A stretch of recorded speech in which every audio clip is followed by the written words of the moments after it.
Greenlang yang bakal binasa, apalagi yang tinggal. Persatuan Penduduk Taman Bukit Jelutong atau BJRA membantah hasrat pemaju untuk memajukan tanah golf di kawasan itu dengan perumahan. Pengerusinya Zin Hashim berkata walaupun tanah itu milik pemaju swasta, namun kawasan hijau itu mempunyai syarat nyata sebagai padang golf. Menurutnya, kebanyakan pembeli terdahulu membeli unit di kawasan itu disebabkan kemudahan padang golf berkenaan yang menjadi lokasi riadah dan kelestarian alam. Masa beli rumah ini 20 tahun lalu, dalam iklan ada disebutkan berdensiti rendah, kemudahan padang golf dan kawasan hijau antara faktor penduduk membeli rumah di sini. Ada penduduk yang berpindah dari kawasan sesak seperti Damansara dan Subang Jaya ke Bukit Jelutong kerana ingin mendapatkan tempat yang lebih tenang. Bukit Jelutong juga pernah mendapat pengiktirafan bandar berprestij di Selangor. Jika projek ini diteruskan, maka Bukit Jelutong tiada bezanya dengan bandar-bandar lain, katanya, selepas menghantar bantahan di bangunan Sultan Salahuddin Abdul Aziz Shah SSAAS Jumaat lalu.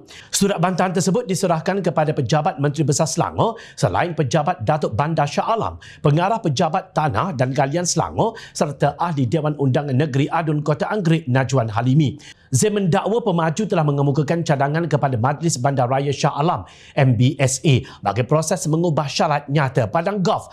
Kawasan padang golf Bukit Jelutong itu dilaporkan sedang dirancang untuk dibangunkan semula oleh Sime Darby Property menjadikan kawasan kediaman berkepadatan rendah.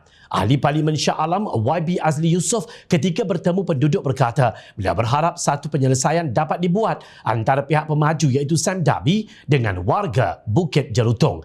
Ketika ini, kata Azli, sesi libat urus telah pun diadakan sebanyak 3 kali antara penduduk, pemaju dan pada awal Oktober lalu beliau sendiri telah bertemu dengan Menteri Besar Selangor untuk membawa perkara yang sama. Sekarang ini proses negosiasi itu sedang berlaku untuk mencari jalan terbaik dan saya berharap warga Bukit Jelutong dapat bersabar dan mengikuti perkembangan ini. Kita berikan sedikit ruang khususnya kepada Menteri Besar Selangor untuk memperhalusi dan membincangkan perkara ini dengan pihak Majlis Bandaraya Shah Alam MBSA dan Sime Darby Property untuk mencari jalan penyelesaian terbaik buat kepentingan penduduk, katanya kepada media. 8 November lalu sebelum ke Parlimen, Azli berkongsi di ruangan Facebook beliau yang sempat singgah di padang golf Bukit Jelutong Shah Alam untuk meninjau sendiri keadaan dan aktiviti semasa di sana. Kawasan ini sedang dirancana untuk dibangunkan semula oleh Sime Darby Property menjadi kawasan kediaman berkepadatan rendah. Ia mendapat bantahan ramai diwakili Persatuan Penduduk Bukit Jelutong BJRA dan Jawatan Kuasa Pro Tim bersama Bukit Jelutong BJ yang mahukan kawasan ini dikekalkan sebagai kawasan hijau dan diwartakan sebagai kawasan awam untuk bersukan dan beriadah bagi manfaat warga setempat. Coret beliau dalam hantaran tersebut.